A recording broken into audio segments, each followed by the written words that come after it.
Hello, Hello, and welcome back to I Get Spooky Podcast. I guess spooky. You can tell it's been 2 months. Uh, we He's fell rusty. we fell off it a lot, guys, on the podcast. I honestly, I'm not gonna get into too much details about the podcast, but she lost her voice for a little bit, and then we. Well, to be fair, it started because it was December. It was holidays, and then I got sick, and then that lasted like a week and something, and then we started doing ghost hunting, and we started doing a bunch of other things, like gaming and all that. So Mhm.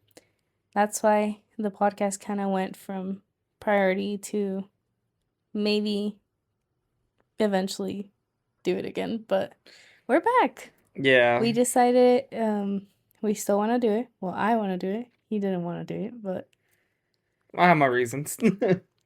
he thinks he's not a good reader, which fair. But I but I told him do it in the easiest way for you, which is if it's easier for you to just memorize it and go like that, go for it. Just try to remember specific dates, specific details, names, mhm. and just run with that.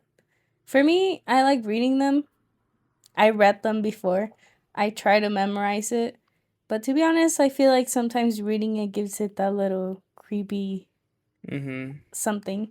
So I decided that I'm gonna still read mine, but he's gonna tell you guys the story from his memory pretty much. I kind of how I go about it, guys, is that I read it, but the thing is, I get bored of it. I like watching videos on it. So that's kind of like the best way for me to go To about memorize these it. podcasts is because before that I was like, the fish. Yeah, if I left it unedited, oh my god.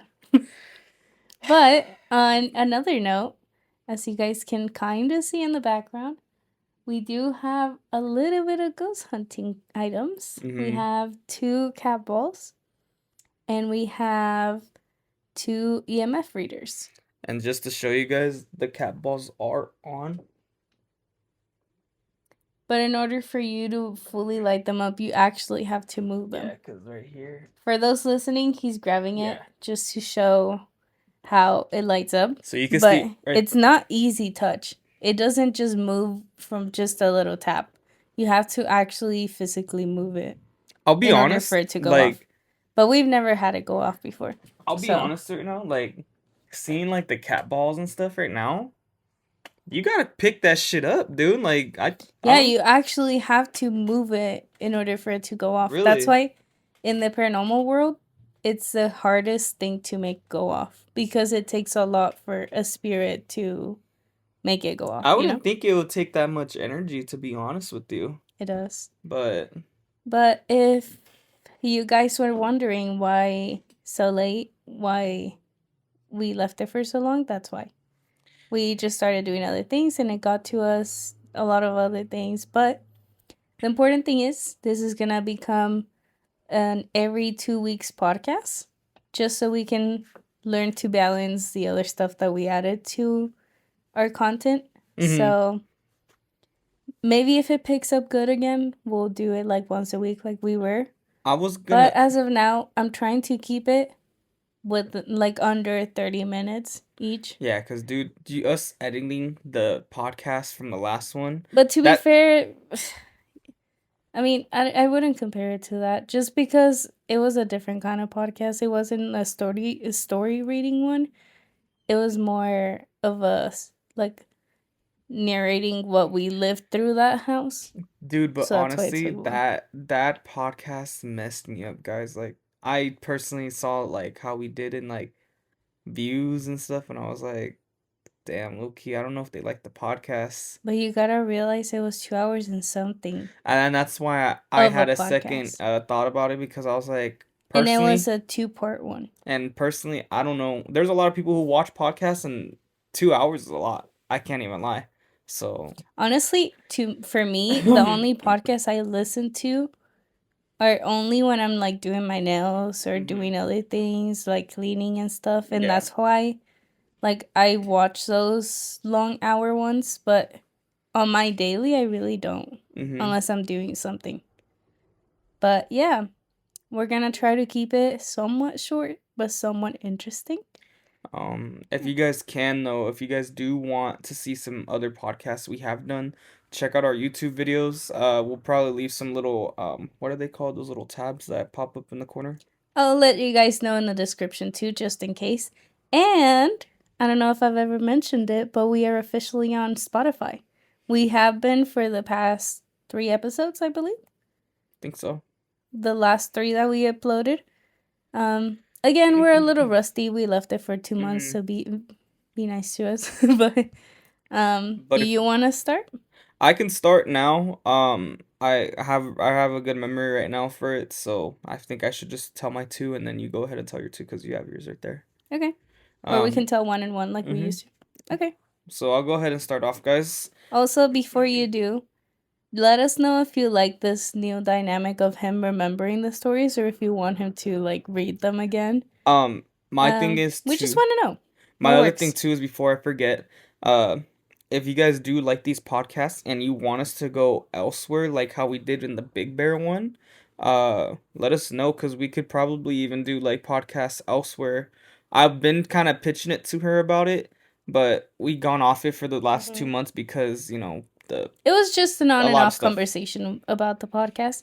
But since we started ghost hunting, I feel like maybe we could do one with Ceci and Isaac about our experiences. Dude, honestly, that would be badass.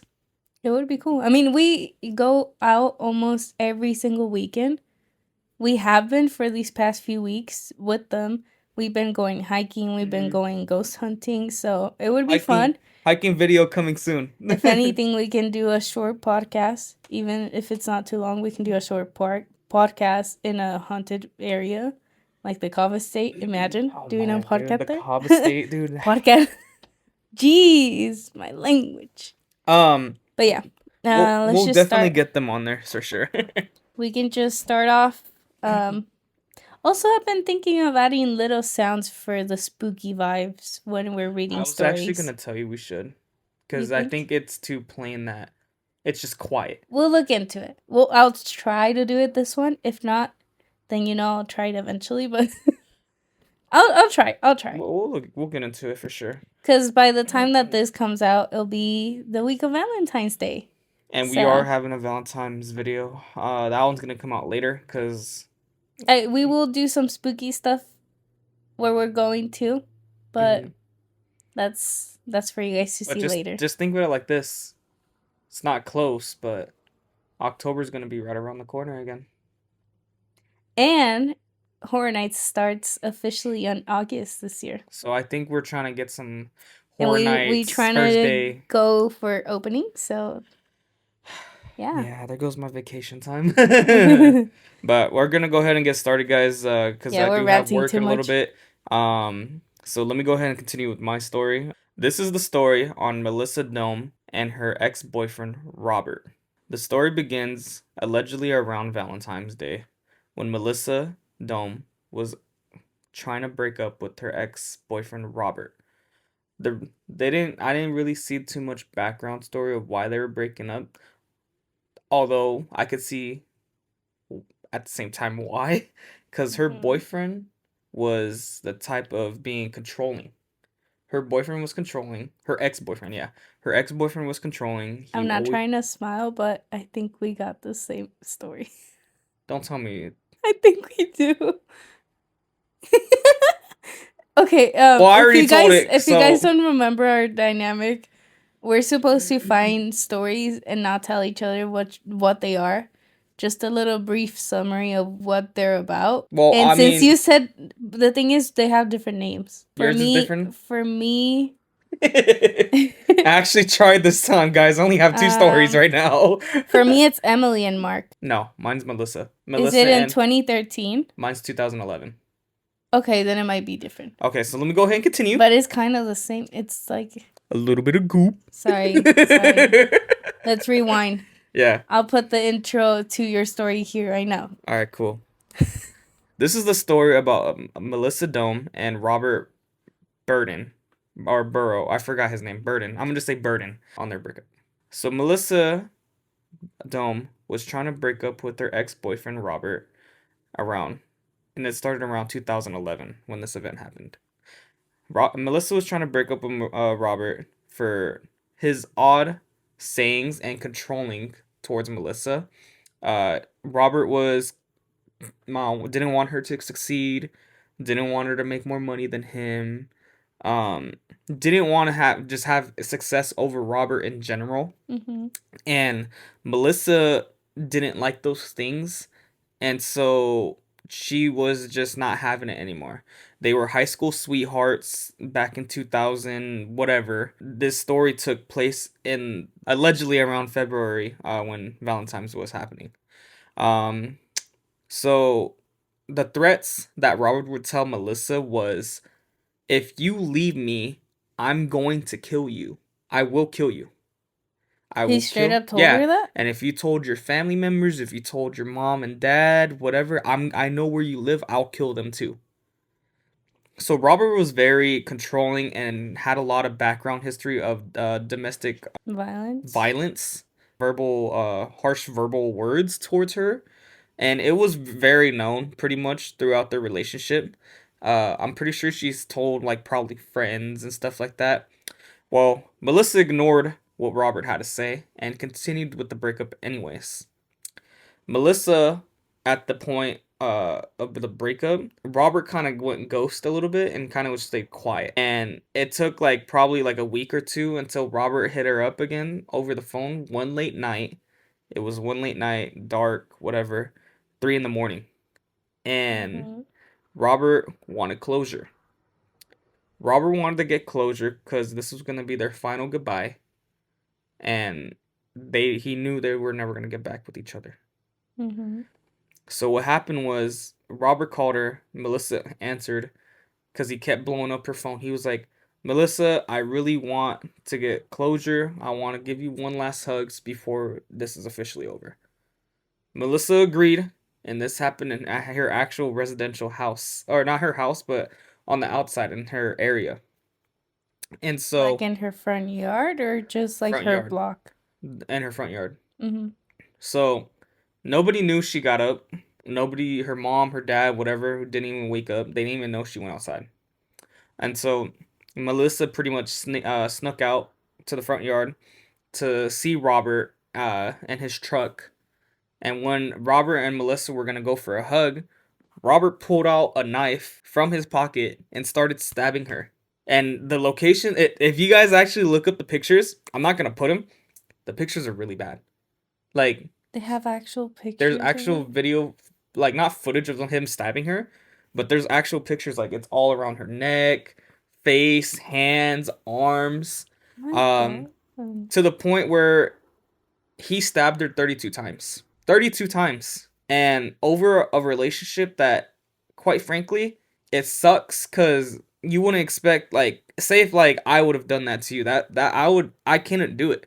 I would come back and hunt the fuck out But of you. I know, that's what I'm saying. I would not let you live in peace. So Robert stabbed her 32 times, with one small knife and one big knife. He stabbed her, I believe, like 4 times with the big knife in her face. So you just see stab marks all around her face, scabbed up, uh, cuts everywhere all around Like her hands and slashes and stuff. stuff. Yeah. Or when Robert went to go stab her for the last time, from the video I saw, dropped it because he knew the fight was over because Melissa was trying to put up a fight during the whole time of like him stabbing her and shit.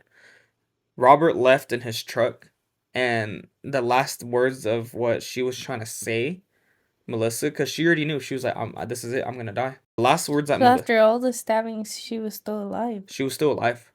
Well, the story gets even better from here. Melissa, her last words in the video, she said, she started praying to God. She said, "Forgive me for all my sins, and please take me to heaven with no no more No like pain, pain no and pain, no stuff. nothing." Mm-hmm. The responder who took her, picked her up and everything, she got transported from helicopter. She had Mm-hmm. to get transported to like Mercy 1 floor level or some shit.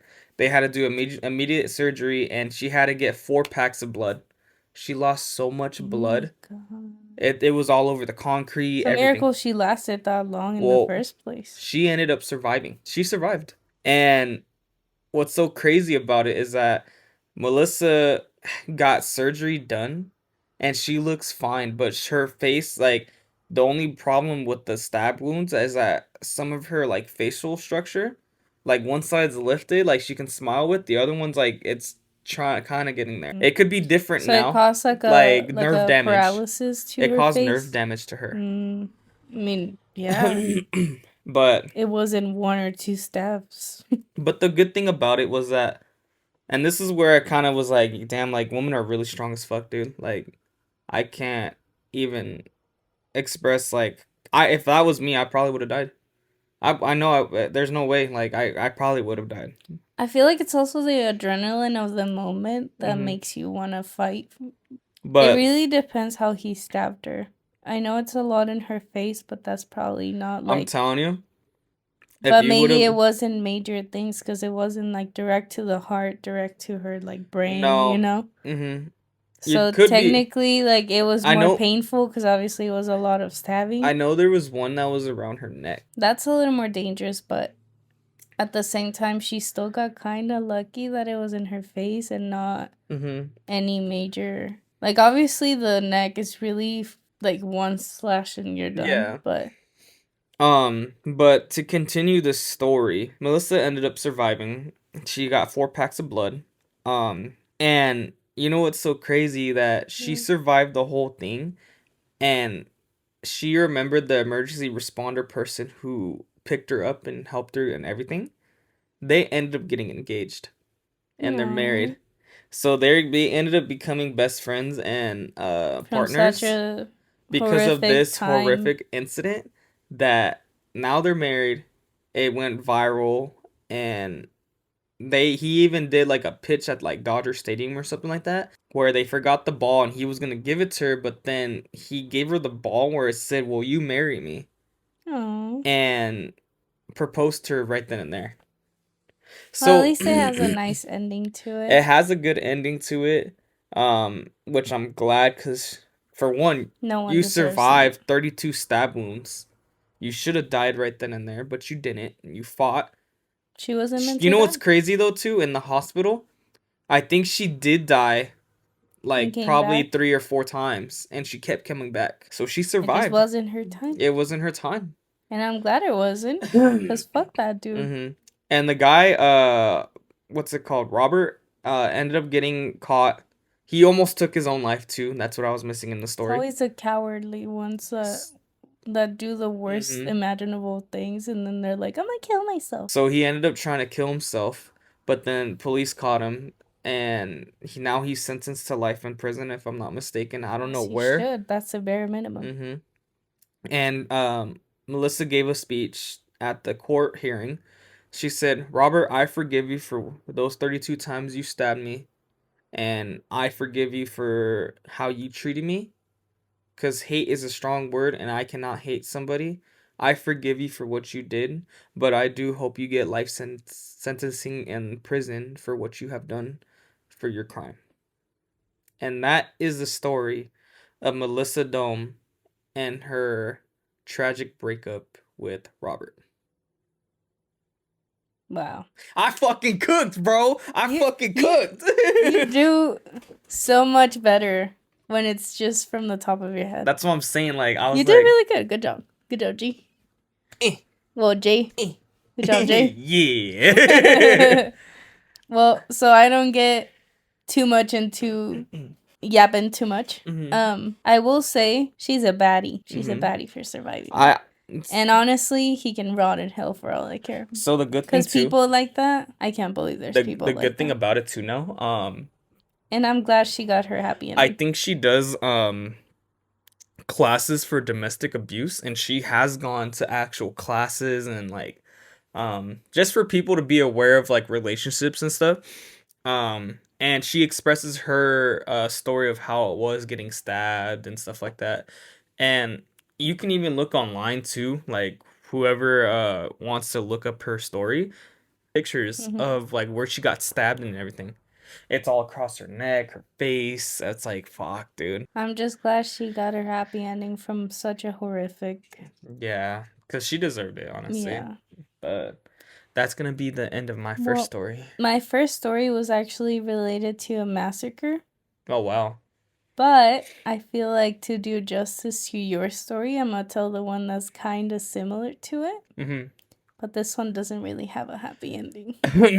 Oh, man. Well, let's go ahead and hear it. Well, I'm gonna try to read it as best as I can. Let me know, guys, if you guys liked how I read it this time, because my I did. previous times are I fucking really did. terrible. You did really good. But I think I was stressing because I was like, I don't want to have us getting into an argument because I was like, It's fuck, because she's I gonna was get like, get it pissed. together. You know how many I was doing some but it was because I was trying to like No, think of no, like. not in this one. This one's fine because it's just coming from the top That's of what I'm your saying. head. Like I But only when did you're that. reading something, the were stressing me out in the other episodes because I was like, get it together, So I think bro. I'm gonna start doing this. Let me know, Yeah, guys, and down in it's the pretty good. comment section, and show us some love on this video, guys. We appreciate the people who have subscribed it so far. Keep it up. It means a lot to us, guys. And we're getting to an average of 80 to 100 plus For views real. So on every if you guys could get this video. one So to yeah. 100 to maybe even 120, we'll And if do you don't another keep up with spooky. us on YouTube, we do daily TikToks. Mm-hmm. So you can find us there too. I will actually make a new homepage like logo thing. I was gonna So tell you we it can should. so it can have our socials a little more well displayed. But aside from that, Real let's quick, go back to our stories. real quick. I just want to say, Mike that did get me a Valentine's gift, guys. It was his Raiders hat, but it has like a little heart right here, and it has a heart right here too as well. So I like it, and she got it from Culture King. So Culture King, if you're watching You this can video, sponsor you could us. We sponsor love me, it. and I We love the always buy Raiders. And stuff Mark from Davis, there. make sure you draft Fernando Okay. Mendoza, baby. Let's go. Anyways, we're not doing free sponsorships, but we're welcoming sponsorships. And a little cute gift before such a tragic story. Yeah, tragic story.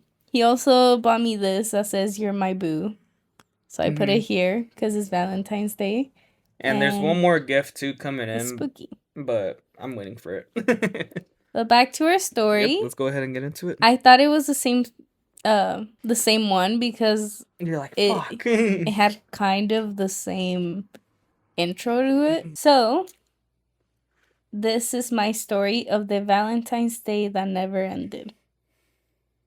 In 2013, in a small Midwestern town that never makes the news unless there's a tractor accident or a school voting thing, it's a pretty chill town. So, Valentine's Day fell on a Thursday. Snow still crusted the curves. Streetlights hummed, and everything felt paused between winter and spring. Her name was Emily. Oh, okay. That's not the name of her birth certificate, but it's the name used in court records and local reporting, and it's the only one that matters for now. Emily was 27. She worked at a dental office, lived alone in ground floor apartment, and had been dating Mark for just under a year, and long enough for routines, but not long enough for clarity. So pretty much she didn't really know him like that. Yeah, that's what I was gonna say. Okay. So their relationship had already started to fry because of Mark's temper. It wasn't explosive, but just kind of like snappy, kind of pressurized, kind of. Like right. he was odd, let's just say. Okay. The kind that made the room feel smaller. He never hit her. He didn't have to. He checked her phone. He did a lot of sneaky stuff because he was just like lurking in the shadows. So like you would do sneaky stuff like looking through her phone or looking through her purse. Yeah, like he was kinda. controlling, but in not like I'ma hit you, I'ma grab your purse. No, he was just like moving in the shadows pretty much. Okay, so he was just lurking pretty much. Okay. So he decided which friends were bad influences for her. He once sat outside her apartment for a whole hour just because she didn't text fast enough. So that's the kind of Oh person he shit. was.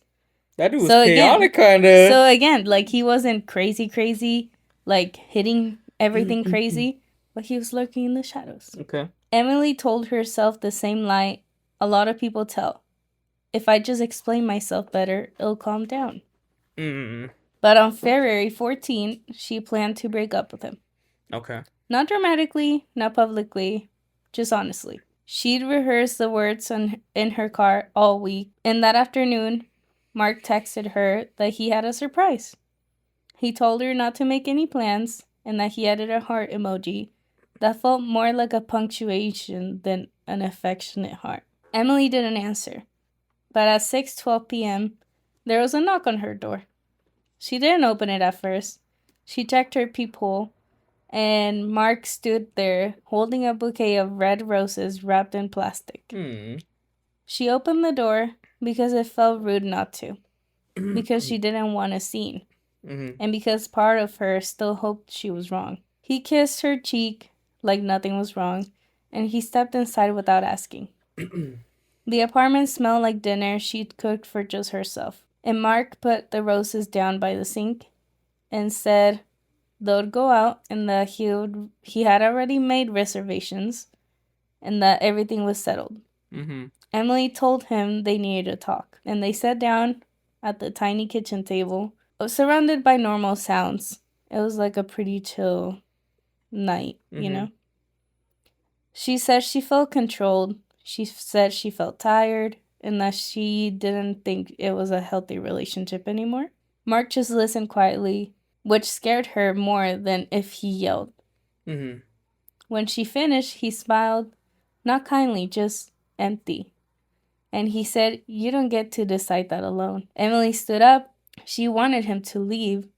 And that's when he reached into his coat pocket, put his phone on the table, and screamed face up. All you could see was a picture of her sleeping in her own bed, taken from inside her room. She felt the temperature drop in her chest. Mark told her that he'd made copies of her keys months ago. Just in case, he said. What the fuck? He told her he'd come sometimes when she wasn't home because he just liked being there and made him feel close to her. He said this calmly, like he was explaining a hobby almost. Emily backed away. She told him that was illegal and that she would call the police. Mark just laughed and then told her something even worse. He told her that earlier that day, he had emailed her boss screenshots of texts edited by him to make it look like she'd been stealing patients' informations, and he said HR would call her in the morning. So he was already, like, expecting the breakup. Dude, what the fuck? You're destroying her life. Yeah. He said, "You break up with me, you lose everything." Emily ran for the door when Mark grabbed her from her arm, and what happened next took less than 30 seconds. He didn't choke her. He didn't stab her. He slammed her head into the door frame once, hard enough that the world went white and sideways. She collapsed and he panicked.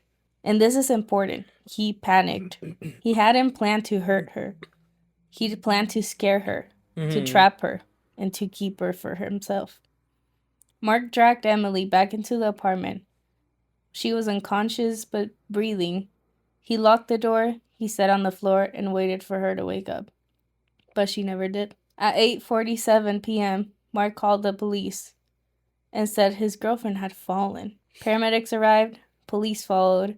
Emily was alive, but barely. Traumatic injury, they said, to the brain. Severe swelling. And at the hospital, Mark told everyone they'd argue and she slipped. But Valentine's Day has witnesses. Neighbors reported hearing shouting. One mentioned a thud, and another said she's seen Mark outside the building earlier that week sitting in his car just watching. What the fuck? Police searched Emily's phone, and they found texts of pressure, control, and many other things that Mark would do to her. They searched Mark's apartment, and they found copies of Emily's keys. They found printed photos of her apartment interior and a notebook. and inside the notebook were the dates and times, notes about when her lights went on and when she would shower, when she would sleep. One page was labeled February 14, and under it, one sentence: "If she tries to leave me, remind her she belongs to me." Emily died 2 days later without waking up. What the fuck? Mark was arrested for manslaughter, then upgraded to second-degree murder when forensic analysis showed the force of the blow couldn't have been accidental. At trial, Mark cried and said he loved her. He said he'd been afraid of losing her. He said Valentine's Day had just gotten out of hand. Emily's parents said through it all. The jury convicted him, and he was sentenced for 25 years in prison. Now here's the part that sticks with people. The part locals still whisper about. After Emily's death, her mother went back to her apartment one last time. Not grieving, not crying, just to clean it up. The landlord wanted the unit cleared. New tenant coming in March. Fresh paint, new carpet, the usual. Emily's mother went alone. The apartment smelled faintly like winter coats and old heat, and the calendar on the wall was still up on February 14, and it had a small pink heart drawn in it. Emily's handwriting. She'd done it weeks before. A joke, maybe, or hoped that everything would get better. Her mother started with the bedroom, folded clothes, back shoes, found a sweater that still had Emily's perfume on it. She sat down on the bed for a long time before she could keep going. Then she went into the kitchen, and that's where she saw them, the roses, still in the sink. No one had touched them. The water was evaporated with a dark rim around the porcelain of the vase. The stems were bent and split, mushy at the ends. Petals had fallen off dry into red curls. They'd been there since Valentine's Day. Her mother reached out for the faucet, meaning to wash them away, and that's when she saw the card in them. It had a slit underneath the plastic wrapping and stuck to the bottom of the sink. The paper was warped, the ink slightly bled, but the message was perfectly readable. Forever, whether you want it or not. Her mother didn't cry. She just stood there for a long time, holding the card, staring at the handwriting. Neat, careful, and practiced. The handwriting of someone who thought about long enough. She gathered the roses gently, not like trash, but like evidence. She took them with her. At home, she dried the card flat between two heavy books. She put the roses in a box and sealed it shut. Years later, when reporters asked how she survived losing her daughter, Emily's mother said this: "I keep proof of what people call love." Every Valentine's Day, she visits Emily's grave. She brings her red, fresh flowers that she removes at the end of the night and takes them home so they don't rot there. Mm-hmm. And at night, she opens the box. She looks at the dead ones, the last roses Mark ever gave her daughter, and she reminds herself why she never says Happy Valentine's Day. Because some love doesn't want your heart, it wants your life. That's crazy. That is a crazy ass story. And if that's all real, It is. I am so sorry, It was Emily. in 2013. I'm so sorry, Emily, that that has happened to you. I hope you're happy on the other side, and I hope Mark gets more justice to him because I don't think 25 years is enough. I think that's It was chump like change. too premeditated, I feel like. I It think felt like even though he might have not wanted to kill her, Mhm. it was eventually going to happen. Yeah. Honestly, He was showing signs of controlling and eventually physical aggressive signs too. that was a good story. I liked it. It's sad. Um, I hope the parents are doing better, and I hope they have reached out to Emily at some point in her afterlife, maybe. I hope they have. found peace within Yeah. this too. But I think Mark needs more time. I think that dude needs at least his whole life in Or he prison. needs to be in the Diddy cell. That too, or did he? With them doing big guy. Cause Big guy. now we're not making fun of it. Obviously, it's No. a pretty sad story. No one should ever Mm-hmm. be afraid of the people you're with, the people that you say you love. Mm-hmm. It's just I think Emily is better on the other life. I just think Mark needs more time. He needs definitely more time. For sure. That's he chump needs to change. rot in there. But I like the story. It was a really good one. And honestly, February 14th is coming One up. hell of a date. And I feel bad for the parents. And the parents, if you are watching or see this, I hope you have a good Valentine's Day, even despite the incident that happened. I know Emily's doing good, and she should be happy up I there. would just say probably try to rewrite it. Mm-hmm. Rewrite the tragedy of that day Mm-hmm. with more love and something she would have probably wanted as her ending. Yeah. But moving on, we're gonna go ahead and go into my last story of today, because we are kind of creeping up on time. So I got time to explain my story, and then Maite will tell hers, and then that'll probably be the end of this podcast. We're gonna keep it short, due to the fact that we are kind of on a timeline, and we're gonna try to get this out quick, hopefully by February 14th. It will be out next week. So if we're both editing From it, this week. we'll So by the time you guys see it, it'll be Valentine's Day week. yeah. This is the story of Emily's Bridge, and this is another Emily. Why do you say with the Emily's in February 14th? I know, I feel bad for Emily's, dude. I'm not gonna lie. But the bridge was originally never called Emily, and originally it was just a pathway that people would go by, and it was like a little wooden bridge that people would go on. Horses would go on there. It was just like a rural Yeah, bridge. correct. This bridge was built in the mid 1800s, but the reason why it got the name Emily's Bridge was, I believe, I don't remember the exact date, but it was at some point that a woman named Emily went to the bridge to go meet her beloved lover on February 14th. They were both gonna meet up to forever move on with their lives. They were gonna leave and get away from town. I don't know too much of the story of why they were leaving, but her reasoning was to start a new life. She was gonna start a new life with her lover. She was waiting by the bridge for him to pick her up so they can go ahead and do their thing.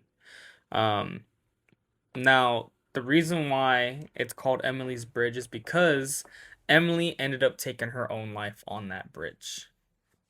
The reason being is because her lover never showed up. Her lover pretty much ditched her. He promised her that I'm gonna be there by this time, just stay there, and pretty much did a ding dong ditch on her. Wow. What? I was just like, wow, that's so cool.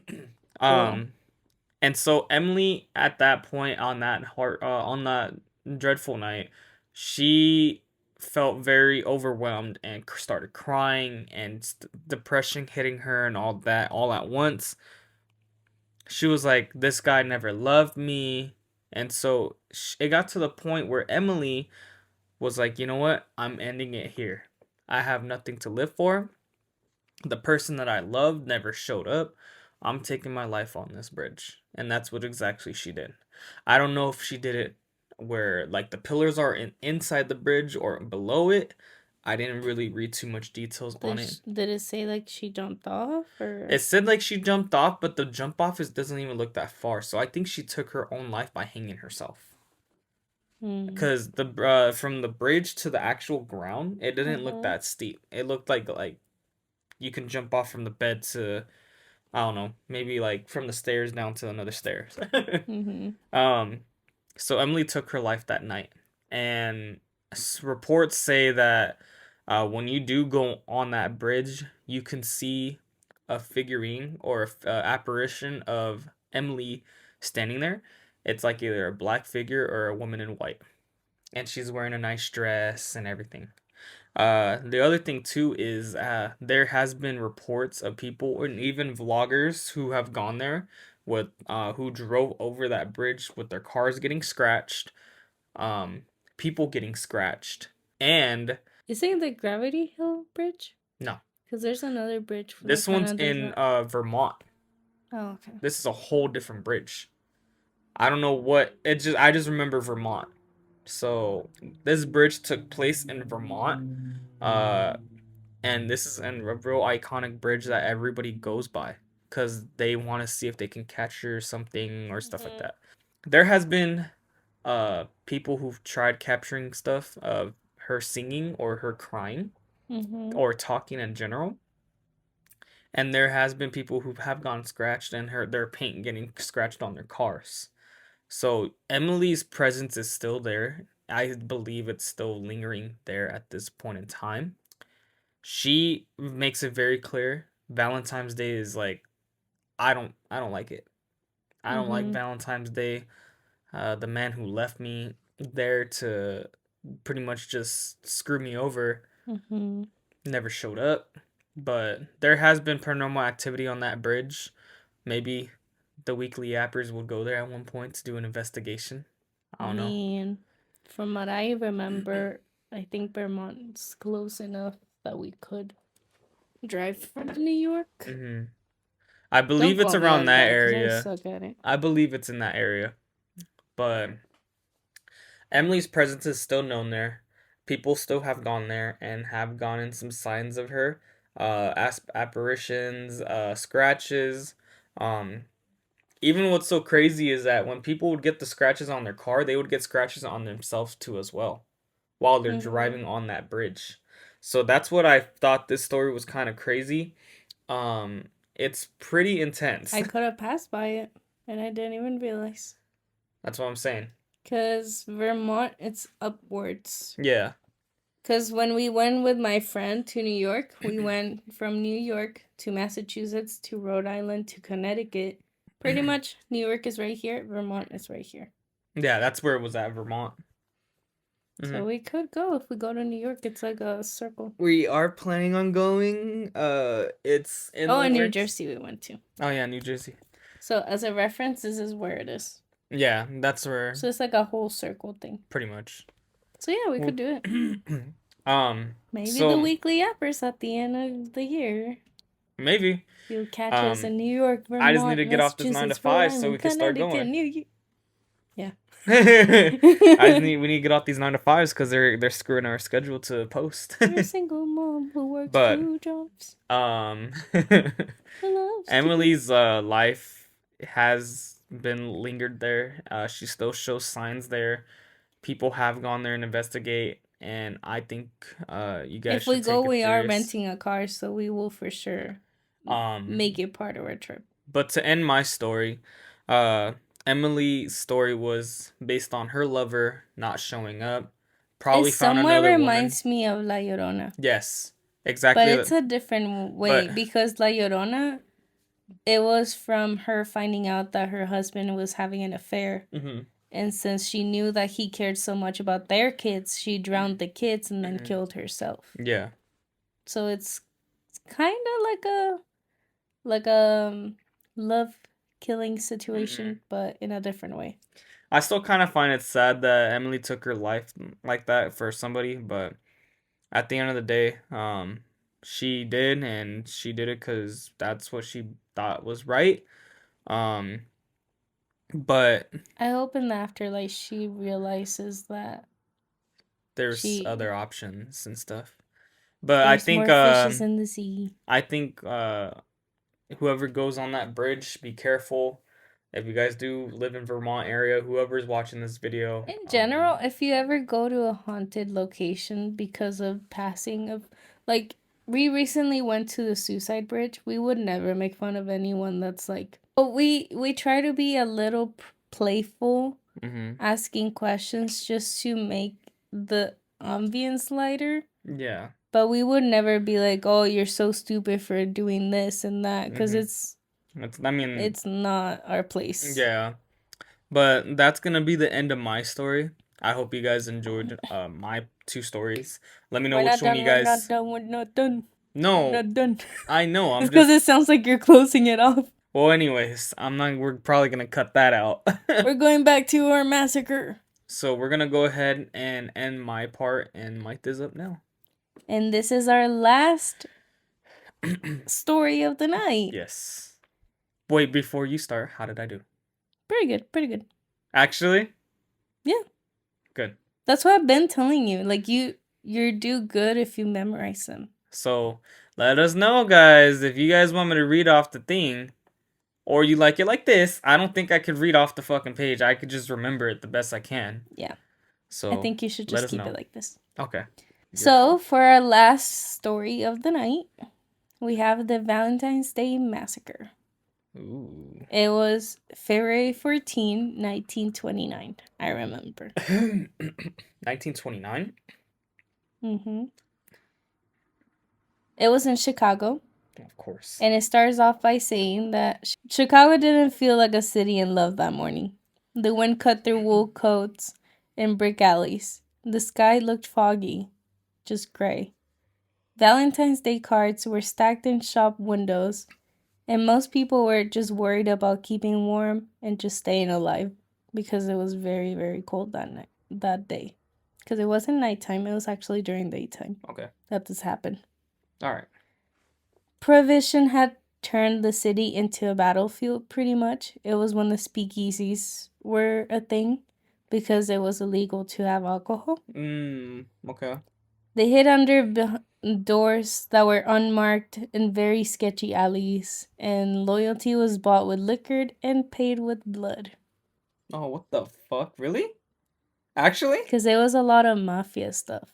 Oh, shit. They would actually pay with blood? Well, yeah, because if you went and drank and didn't pay your tab, they would pew pew. Oh. Yeah.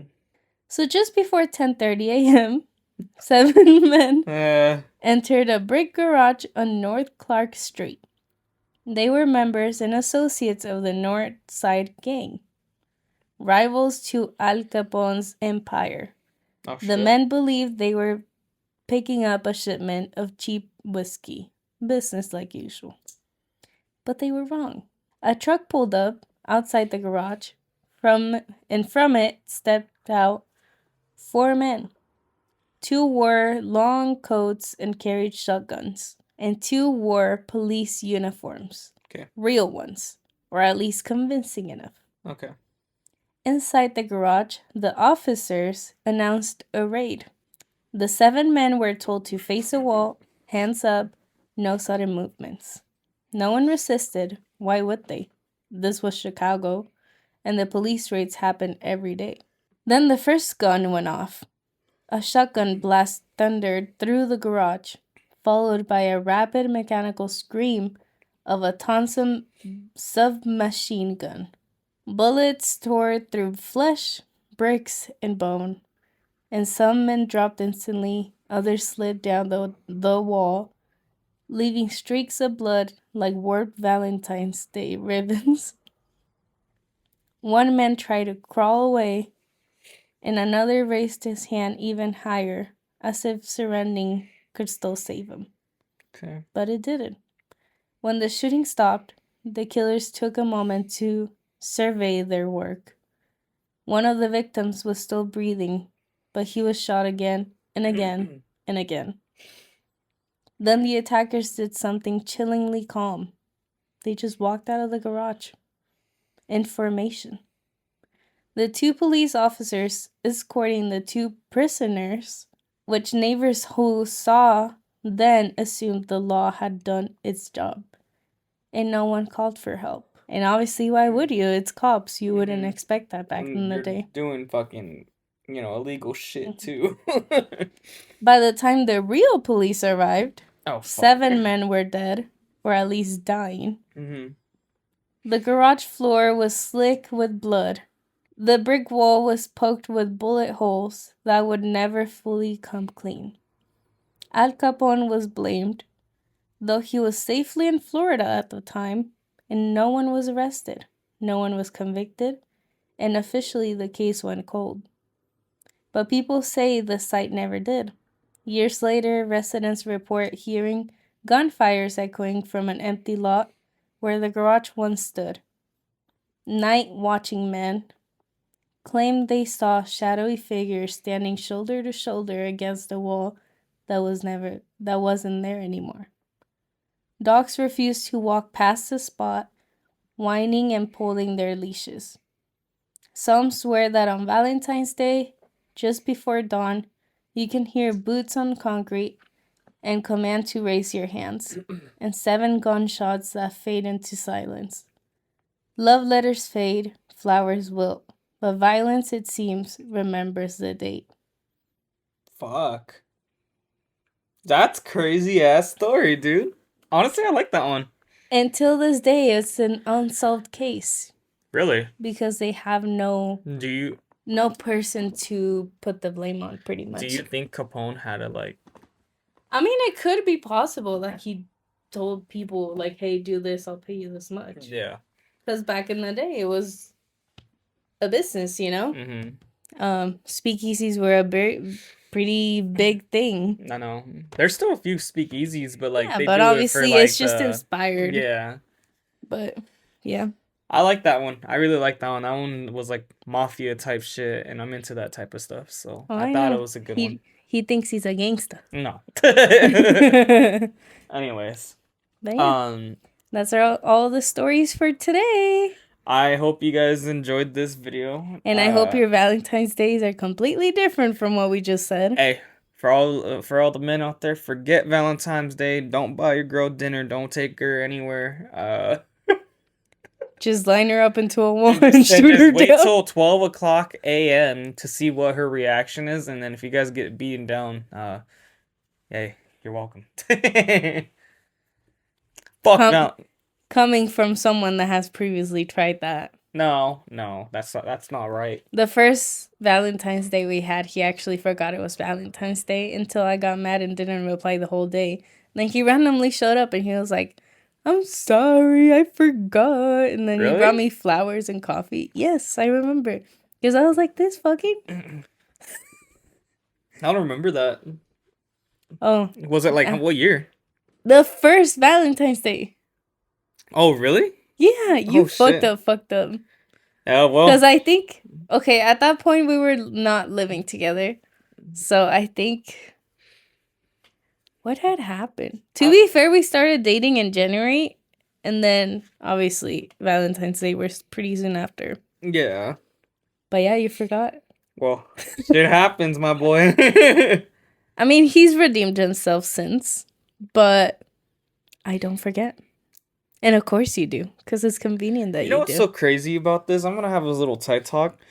How come women cannot forget, but when women do shit to the men, we have to immediately forget?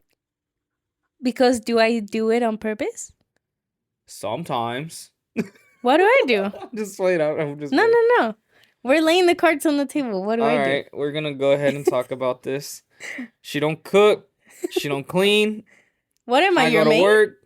She don't do nothing. So I don't work. I don't edit. I don't edit videos. Well, you said that again. Hey, hold on. Speak my point. I do the cooking. I do the cleaning. I go to work. No, I put the gas in the car. You don't do the cleaning. You only do it when I tell you, bro, it's been a week. You only cook because you want to save money. Yes. So you don't do it just to do it. I do it for both of us, motherfucker. No, not all the time. Today in the morning, actually. Good example. I had told him like 2 days ago that I wanted pancakes because he went to Denny's without me, and that to me is cheating. Because how dare you go without me? Guys, hold on. Anyways, no. Go ahead. I'll tell my story. Go ahead. I'm still on trial. Go ahead. So, yesterday night before he left for work, I looked at him and I was like, don't forget, I still want my pancakes. What does this man do in the morning? He slowly walks into the room, changes. Actually, no, you showered, you changed, and then you slowly came back. No, you didn't shower, you nasty fuck. Yeah, I did. No, you didn't. Yeah, I did. No, but you did it after this. but not before this. No, I did before this. Okay, anyways. He walks in. He changes. He starts wanting to crawl on top of me because he sleeps on the other side of the bed. And I stop him with my foot like this. And I was like, where do you think you're going? Dude, you should have seen my reaction. Mind you, he thought I was asleep. He thought he was slick. He wasn't. So I went up. So I stopped him. And I was like, where do you think you're going? He was like, I'm tired. I'm going to bed. And I was like, but you're forgetting something. He said, what? What did I forget?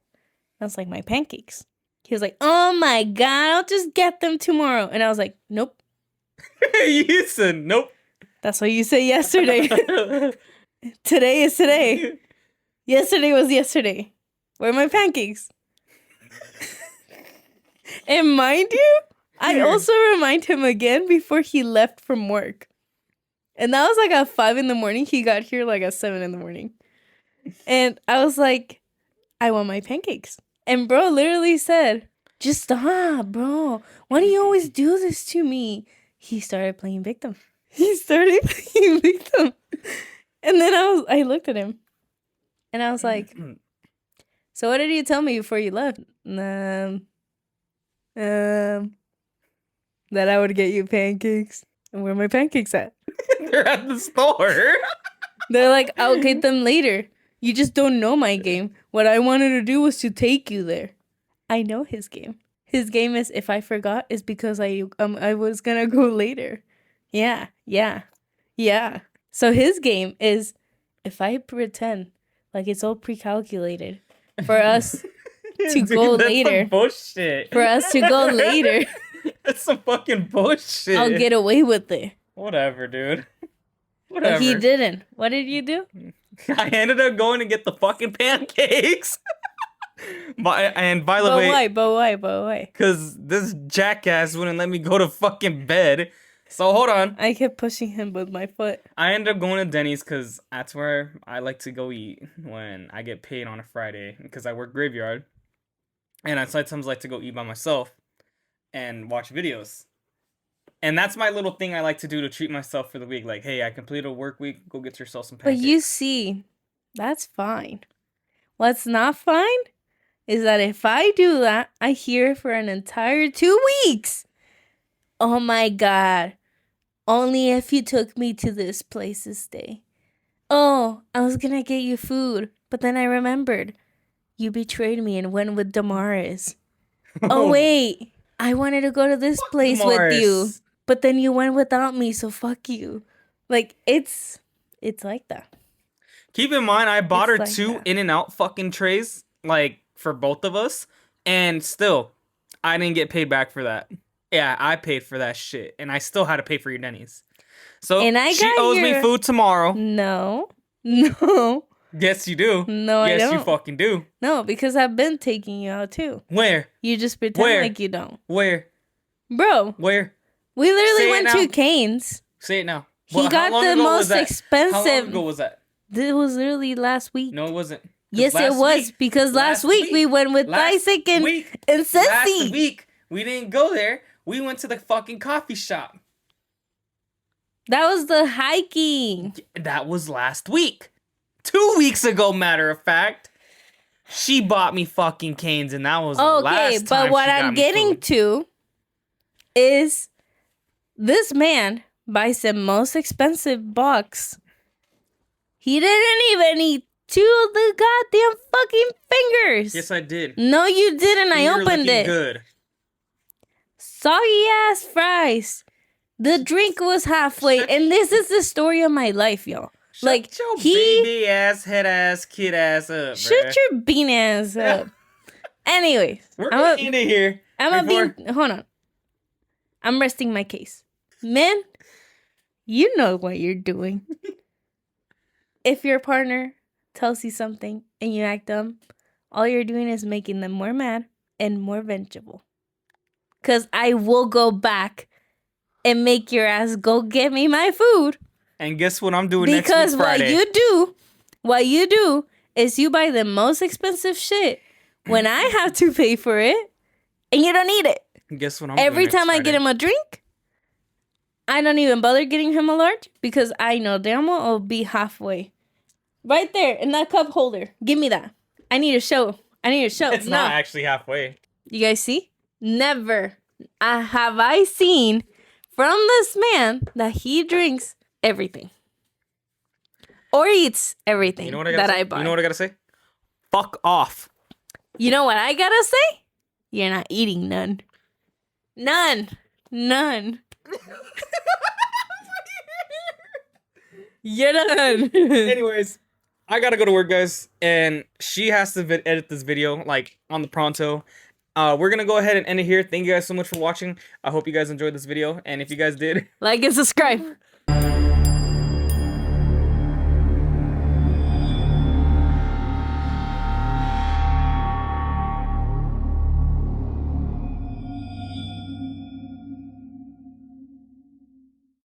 Creo que lo... ¡Oh, conche tu madre! Me cayó la mano. No te vayas a mojar. Ay, Uy, se mojó. me despertó la wea. Se mojó.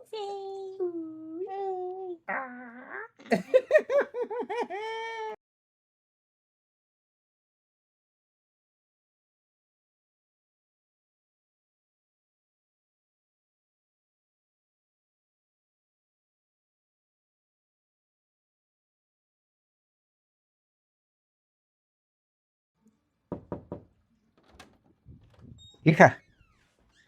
Ah, estáis solita. Buena. Casualmente aquí. ¿Sí? Ah, ¿terminaste de grabar? ¿Qué onda? Sí, con el Jeremy. Ah, bueno.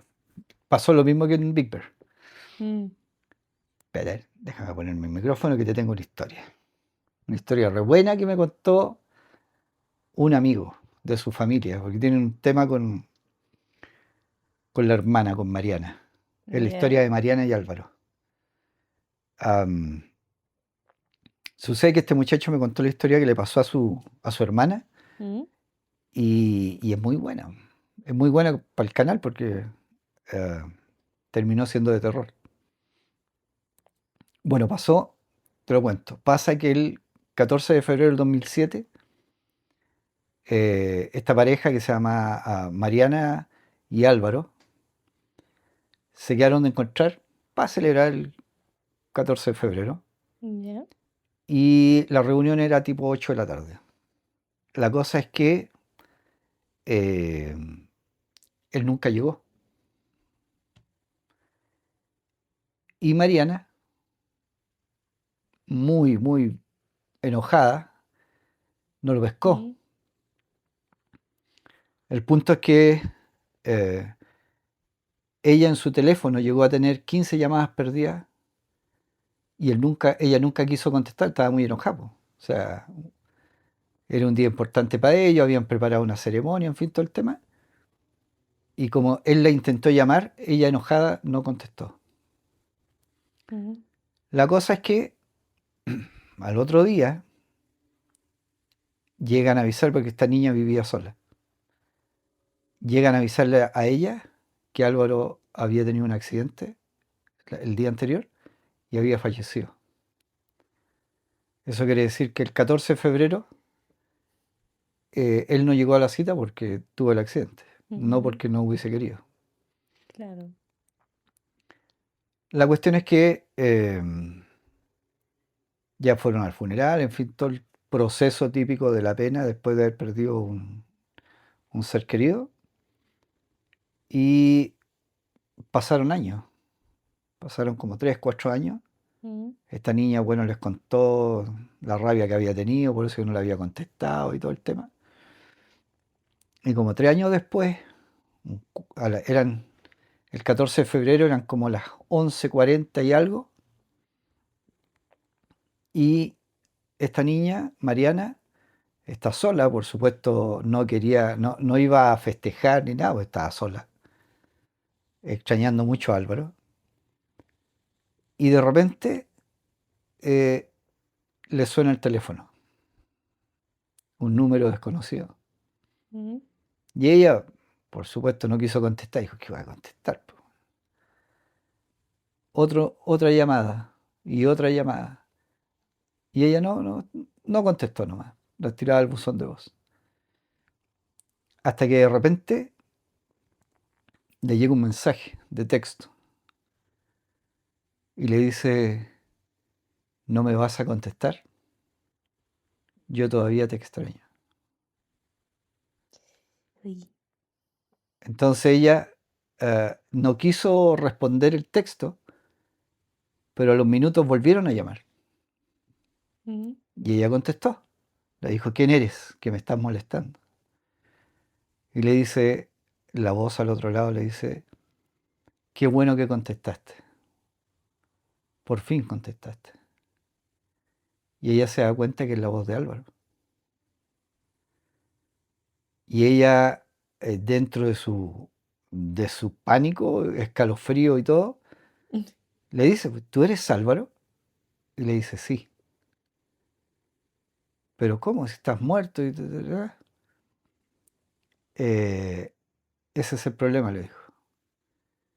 Yo morí amándote y cuando sufrí el accidente te llamé para que me ayudaras.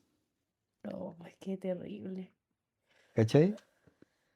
Si tú hubieses contestado esa llamada, yo me habría salvado. Entonces ella, olvídate, quedó, Imagínate cómo te sentirías tú quedó con un escuchar eso. sentimiento que olvídate. Nada, Sí. nada que decir. Bueno, conversaron un rato todo el tema y de repente se cortó la comunicación. Mm. Bueno, ella dijo ya, o fue casualidad o algo pasó, pero aquí está la cosa rara. Al ratito vuelve a sonar el teléfono Mm. y ella dijo, no puede ser, pero era otro número. Como se dio cuenta que era otro número, ya no lo pescó de nuevo. De nuevo, pero niña. Que bueno, pero ¿Pero qué? Y a esa altura contestáis tú. bueno, a esta altura ya tenía miedo. Bueno, sí, también, pero igual. Claro, la cuestión es que ella, bueno, después de insistir de nuevo, volvió a contestar Mm. y le dice, hola, ¿cómo estás?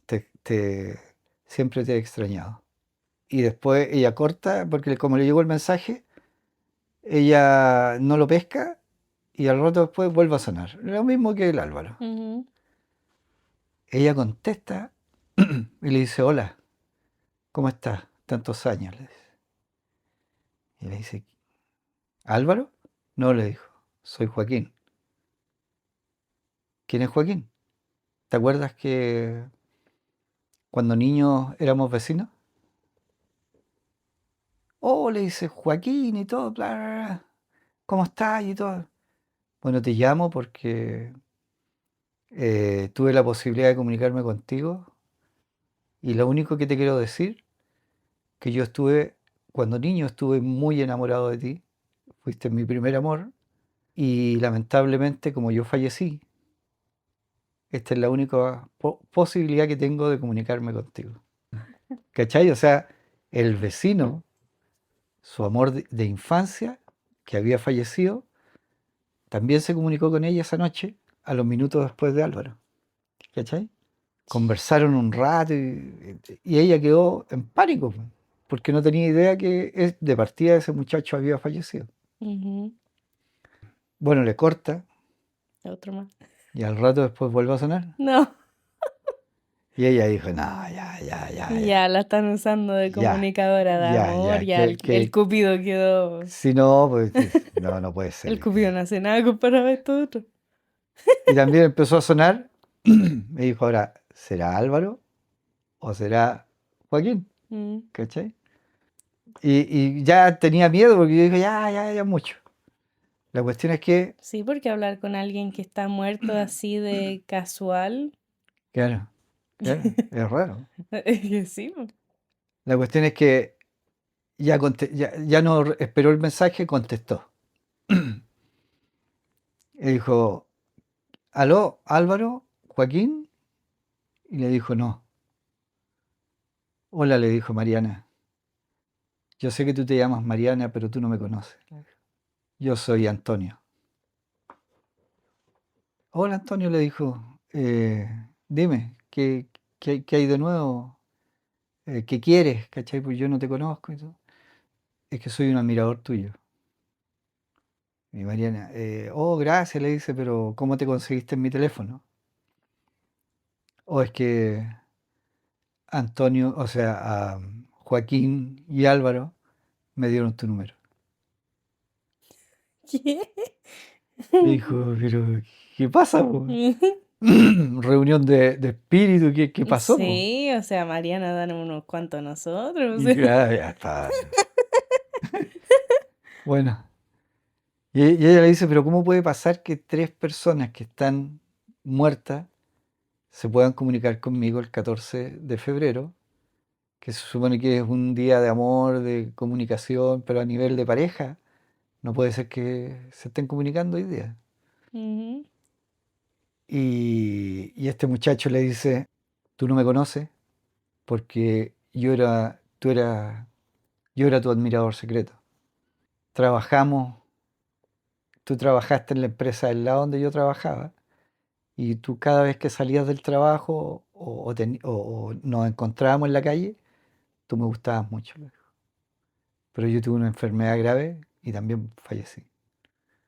Pero me quise comunicar contigo porque fuiste como un gran amor platónico para mí. Mm, ¿Cachai? Y él le dice, ok, pero yo nunca te vi, no, sí es cierto, yo nunca me comuniqué contigo, yo nunca te hablé, yo nunca te mandé cartas, no te mandé regalos, nada, porque eras un amor platónico. Lo único que, para mí, la única, el único placer que sentía era verte. Pero sin morbosidad, sin nada, simplemente me ah, gustabas. mira, nomás. Sí, te admiraba. Y no me quería acercar porque sabía que tú estabas con Álvaro y se veían muy felices los dos. Entonces ella dice, gracias por ser así, eh, espero que ahora puedas descansar, si estás en el otro lado, espero que ya puedas descansar tu alma y puedas trascenderles. Ujú, No, ahora estoy más tranquilo, le dijo, siempre quise, desde que fallecí, siempre quise comunicarme contigo, pero no se había dado la opción hasta hoy. Ya, ujú, bueno, y hablaron un poquitito más, dicen, y se cortó, y cortaron. A las 12, todo esto pasó entre las 12 y las 12:14, porque a las 12:15 suena la puerta, así, así, golpean. ujú, Y ella dice, son las 12:15 de la noche, ¿quién va a ser? No entiendo. Y empezó a sonar el teléfono y decía, no tengas miedo, ábreme, soy Álvaro. ujú. Yo estaría igual. Yo le diría, espérate, déjame me pongo un pañal primero. Sí. Y ella le dice, y ella le escribe y le dice, ¿cómo puedo estar segura de que eres tú? Mm, Y él le responde con un mensaje recordándole una situación que solamente ellos dos habían vivido. ujú, Y se la detalló absolutamente paso a paso en el mensaje. claro. Entonces ella dijo, sí, realmente es Álvaro porque lo que nosotros vivimos en esa historia solamente lo sabemos los dos. Entonces ella cuentan que ella abrió la puerta y desapareció. Al otro día, la familia, al, al no tener contacto con ella, porque se hablaban todos los días, dejaron pasar un día y al otro día, a los 2 días después de esto, por ahí por el 16 de febrero, Ujú, llaman a la policía porque fue para que los acompañara por supuesta Desaparición. desaparición, accidente, en fin, Ajá. porque ya no contestaba, ya no nada, entonces quisieron ir a la casa. La policía le dijo que ellos no podían hacer nada porque llevaba muy poco tiempo desaparecida. Ujú. Entonces que ellos por mientras fueran a la casa, vieran que si está todo Tratarán bien, ellos de ver qué onda. que ellos trataran de averiguar y si pasaba algo, si no pasaba nada en unos 4 días, que ya se comunicaran con ellos. Entonces la familia fue al departamento y encuentran la puerta abierta, sin signos de golpe, de nada dentro del departamento, como que simplemente alguien salió y dejó la puerta abierta. Ujú. Y el teléfono de ella estaba encima de la mesa, con un mensaje, con un mensaje así escrito aquí, Mm. como que habían mandado un mensaje, como que aquí se había recibido el mensaje. Ajá. Y cuando ellos apretaron, se abrió la casilla y decía, querida familia, no se preocupen por mí, soy Mariana, todo está bien, ahora estoy más feliz que nunca y estoy con Álvaro. Adiós, los amo mucho.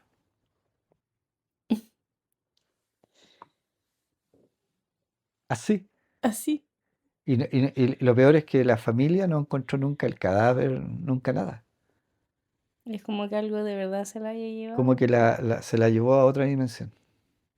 ¿Y eso fue al año de que él muriera? Como a los 2 años. A los 2 años después de que él falleciera. Qué raro que eso tomara 2 años. Estaba juntando plata para llevársela. No, ¿qué? Sí. Entonces, la familia de ella está muy mal. Bueno, por un lado está muy mal y por el otro lado está bien, porque están tranquilos que está con él, pero está muy mal porque no tuvieron la oportunidad ni de despedirse, ni de hacer las ceremonias típicas de De defunción, en velorio ni fin. nada, claro. Entonces, ahí hay un tema que todavía no lo pueden resolver como familia. Sí, pues Álvaro por lo menos deja un poquito de evidencia. ¿Cierto? Y el punto es que no solo encontraron los, eh, ¿Mensaje? los mensajes de ella, sino que después buscaron y ¿Mm? encontraron los del Álvaro. Porque aparte del. Igual es muy raro porque es como tenéis pena, pero a la vez curiosidad de qué pasó, Claro. cómo Y es en posible. ese intertanto el Álvaro, dentro de los mensajes escritos, también le mandó unos de voz. Entonces la familia también pudo escuchar que la persona con la que habló sí era Álvaro, por la voz. Ujú. Entonces, muy Yo raro. en mi cabeza, en esas situaciones, yo me iría como a la... Obviamente a esta altura ya en ese entonces no estaba la IA, No. pero ahora podéis modificar las voces para que suenen de una cierta manera. Ah, claro, claro. Entonces, Duplicar. en mi cabeza sería me están jugando una mala broma, Sí, po, pero a la vez tú dijiste que ellos dijeron algo que solo pasó entre ellos, entonces como... mm, claro. ahí ya te hace pensar así como, ok, Y entonces no es alguien que está puede ser jugando una que. broma. Claro, porque si es algo, es una situación íntima que pasa en la pareja, nadie más la va a saber. Por eso es como el querer buscarle la razón, pero a la vez como que, ¿cómo explica eso? Claro. Está raro, ¿no? Es rara la historia, sí. Es raro porque al final queda Sí, sin sin resolver. un final. Quedó como Sí, ahí. la lástima da más para la familia, porque imagínate tú que algo así me pasara a mí, tú nunca más me veís, de la nada desaparezco, nunca más vuelvo, y por lo que tú sabes, estoy muerta. Sí, sí, po. Y ya. Y esto fue el 2007. Después se comunicó como el 2009 al 2026. Ya hace buen rato. Sí. Entonces ya no es un tema que tal vez será, no Debe será. ser un sentimiento muy raro, sí, para los papás, sobre todo de ella, si ellos eran tan apegados al punto de hablar todos los días, Claro, de un día para otro perder a tu hija, igual, rarísimo. sí. Como siempre me cagaste. Po. ¿Qué te voy a Hay decir? una historia que me contaron. ¿Eh? Bueno, la historia que yo sé es de alguien llamada Emily y su novio Mark.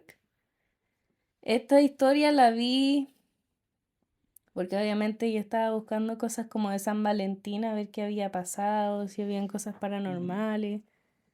Pero no está más que algo paranormal, es como algo triste que pasó en San Valentín. Ya. Pero me salió como en la onda de horror. Entonces por eso yo me Mm. acordé de la historia. Porque yo dije, bueno, igual como si salen las categorías de terror, es como terror de, así como de las cosas que te podrían pasar, creo. Pero se trata de una niña que se llama Emily. Pasó en el 2013. Ya. No me acuerdo en qué parte, pero fue aquí en Estados Unidos. Y se trata de que ella tenía un novio que era como muy manipulador. Siempre empieza así, pues. La relación estaba media rara porque él la controlaba, le decía qué tipo de gente se podía juntar con Ah, ella, le ce- revisaba el teléfono, celópata de sí, todo. de todo. Nunca le pegó, nunca le alzó la voz ni nada, pero estaba eso de que siempre estaba como en la oscuridad, Es que es metiéndose violencia, eso se llama violencia psicológica, psicológica. ajá. Y se acercaba a San Valentín. Y ella dijo, si ya las cosas no mejoran, yo voy a terminar con él porque no puede ser que yo siga con alguien así. Y ese día de San Valentín ella dijo, ¿sabes qué? No, ya me cansé, no la paso bien con él, siempre ando como pensando en las estupideces que va a salir con Claro. todo lo manipulador que tenía. Y Y él de la nada ese día le dice, oh, hice unas reservaciones, no hagas planes de nada porque vamos a salir en la tarde. Y ella no le respondió, pero a las 6 y algo de la tarde, él llegó y ella le abrió la puerta, le dio un beso en la mejilla y entró, pues así como casualmente. Ajá. Y él traía unas flores y las puso en la mesa de la cocina y le dijo, oh, después te las muestro, te hice una carta, una weá. Ujú. Y primero vamos a comer. Y ella le dijo, ¿sabes qué? Quiero hablar contigo porque hay algo que te quiero decir y quiero que sea aquí en privado, entre nosotros, no sea una escena ni nada. Y se sentaron en la mesa de la cocina y ella le dijo, ¿sabes qué? Yo creo que es mejor que nosotros ya no seamos pareja porque no me gusta cómo me tratas y así y así. Claro. Y ella dijo que lo que más le dio miedo fue que en ese momento él, en vez de enojarse, de tener ira, como que sonrió y Ya. le dijo, esa no es una decisión que tú vas a tomar sola. Y ella lo miró así como, ok. Y él como que de ahí se empezó a enojar y le dijo, porque si tú no estás conmigo, no estás con nadie. Claro. Y ahí empezó a alzar la voz, empezaron a discutir y él en uno de los enojos la agarró y la empujó y ella se pegó en la cabeza Ujú. en el marco de la puerta y cayó inconsciente al tiro. Ya. Y cuando ella cayó inconsciente, él quedó como en shock porque él se supone que él no quería hacerle nada, simplemente la quería estar como establecer dominancia en la Dominio. situación. Ujú. Ajá. Y Quería marcar terreno. claro, como asustarla. Sí, por eso. Y ella no despertaba. Pero él la vio y sentía que ella estaba respirando y todo, pero muy poquito. Claro, quedó inconsciente. Claro, pero quedó inconsciente al punto de que ella como que apenas estaba siquiera respirando.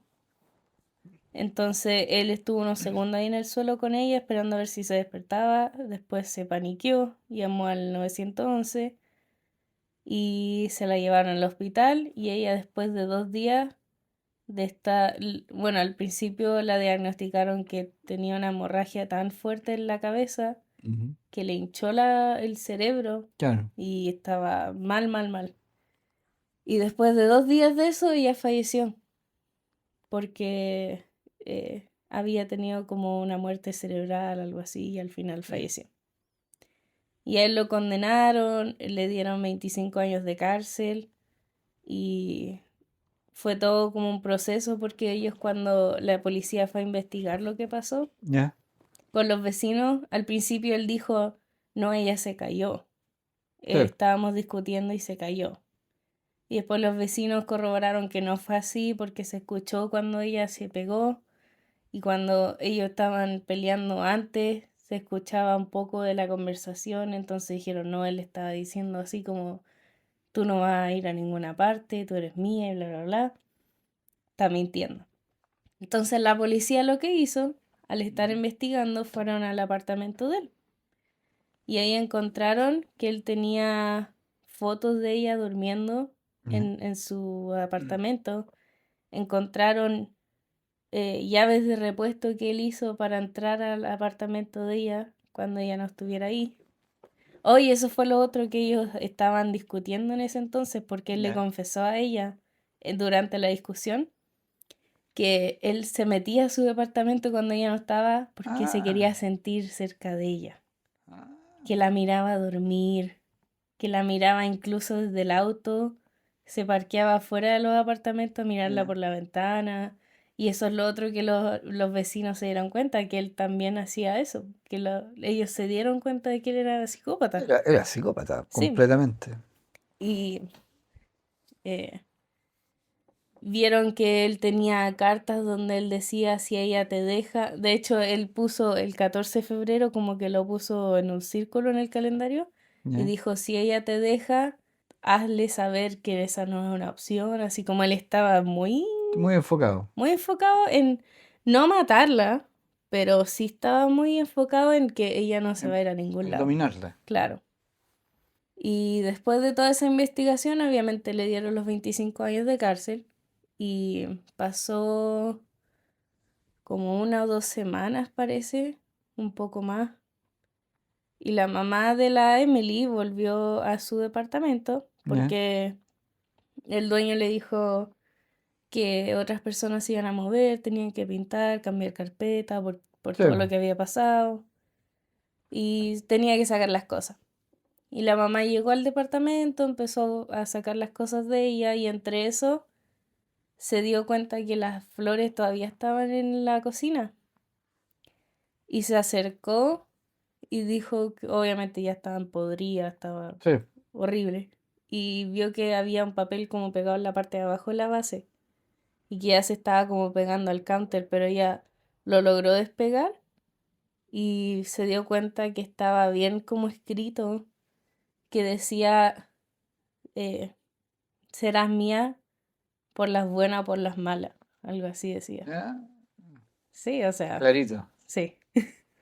Y la mamá dijo que no lloró, no dijo nada, simplemente agarró las flores, las puso en una caja y se las llevó.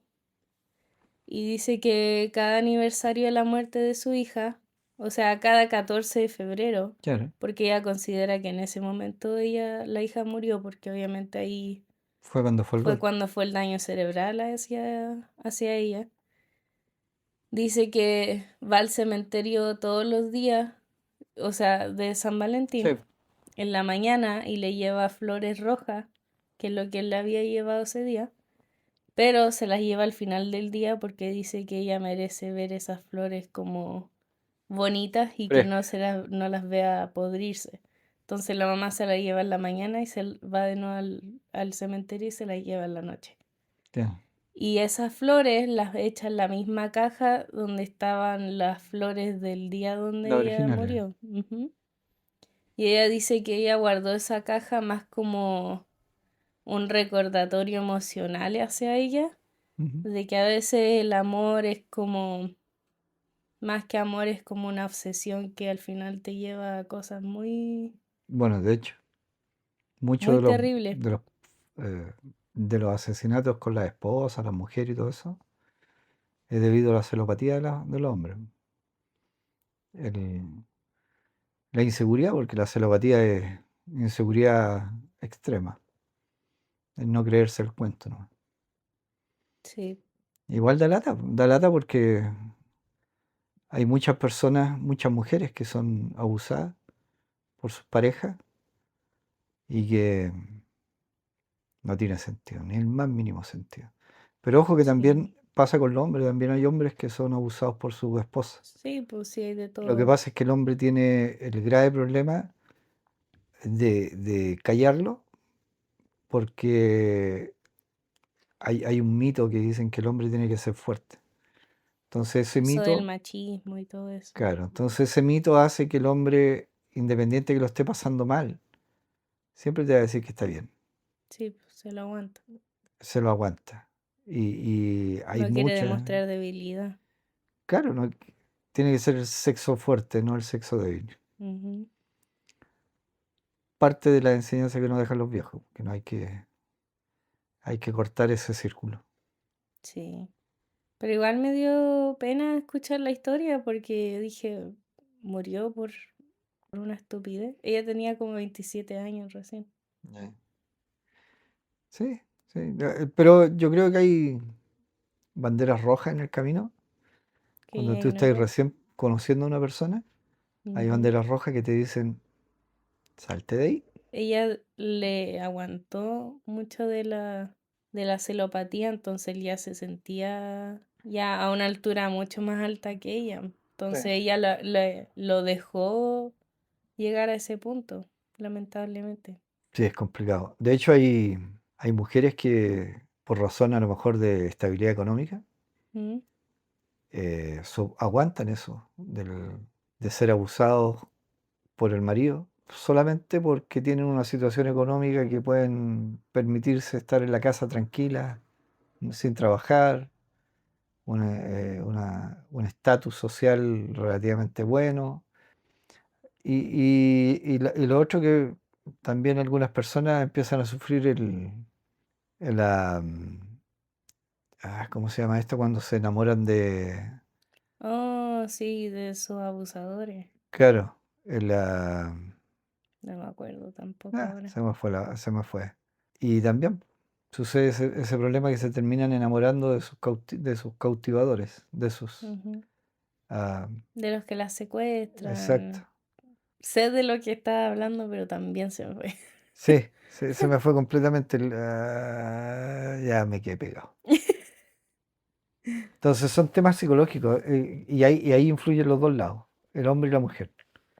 Porque si la mujer no arranca, al ver que el hombre está complicado, tiene su problema psicológico, y el hombre no se da cuenta de que tiene que compartir con la mujer, no volverla una esclava. Ujú. Pero siempre encontráis de todo. Sí. Igual da lata cuando pasan ese tipo de situaciones. Eh, en todo el mundo, más de alguna persona en cada familia, siempre vais a encontrar una historia de alguien que sufrió maltrato, ya sea el hombre a la mujer o la mujer al hombre. Siempre. Es triste lo común que haya tantas malas relaciones. Y lo peor es que tú a veces por intentar ayudar te sacan de sus vidas. Es lo peor. El intentar tratar de decirle, oye, eso no es saludable, salte de ahí, vaya a terminar mal. Es como que los incentiva más a quedarse. Ajá, exactamente. De hecho, hace muchos años yo ah, supe la historia de un hombre que golpeaba mucho a su mujer ¿Mm? y tenía su hijo mayor, que empezó a golpearla desde que tenía 2 años. Y este niño toda la vida vio eso. ¿Mm?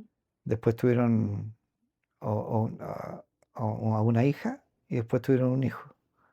La cuestión es que toda la vida y los tres niños vieron eso. Ujú. Hasta que ya crecieron, tenían como 17, 18 años ya el mayor. Y un día llega a la casa y ve que el papá le estaba a punto de pegar a la mamá. Abrió la puerta con el pie, la puerta de la calle y lo tiró para afuera así.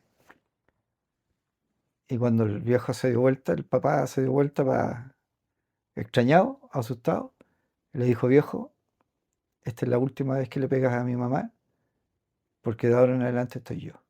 Y desde ese momento el padre se dio cuenta que había cruzado la línea. Esa línea en donde ya el hijo tiene que entrar a poner su carácter, su persona, y impedir que sigan abusando de su madre. Lo bueno es que ellos no crecieron viéndolo como algo bueno o algo que sí Por suerte él no siguió que siempre. siguiera Sí, el maltrato. hay muchos hijos que siguen con la misma tendencia de violencia. Por suerte él rompió ese círculo y su vida es una persona normal. Trata de sobrellevar la relación con el padre, porque una cosa es sobrellevar la situación y la otra es perdonar.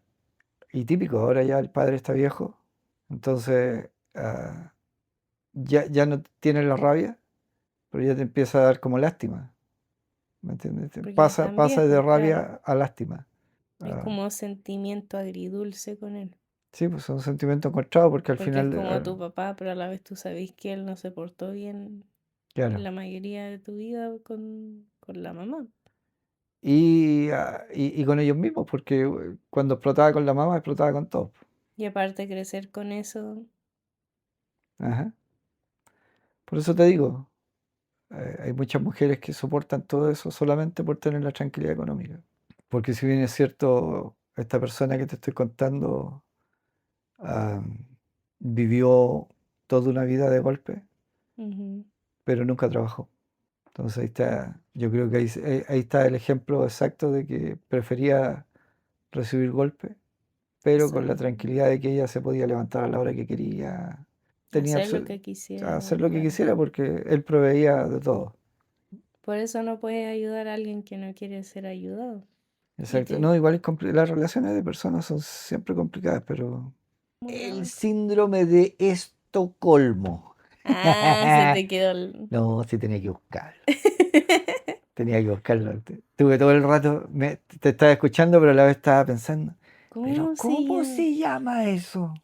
Eso es Eso. típico de Gabito. Si no lo busca, no va a poder dormir tranquilo. No, pues tengo El TOC. el TOC. No puedo dejar nada sin terminar. Siempre tengo que estar ahí. Tengo esa ansiedad. Sí, ahora decía, mientras te escuchaba, yo decía, pero ¿cómo?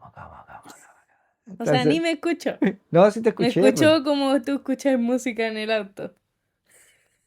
Ah, no, De fondo. de fondo. Soy música ambiental.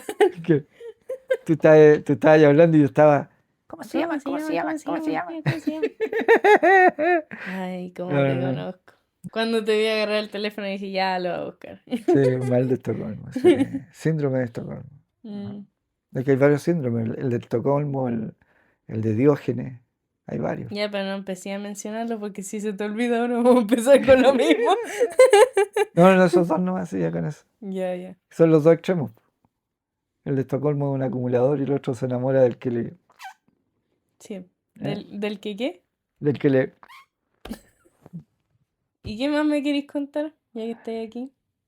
eh, Calibrando. No, es que te tenía otra historia, pero se me olvidó.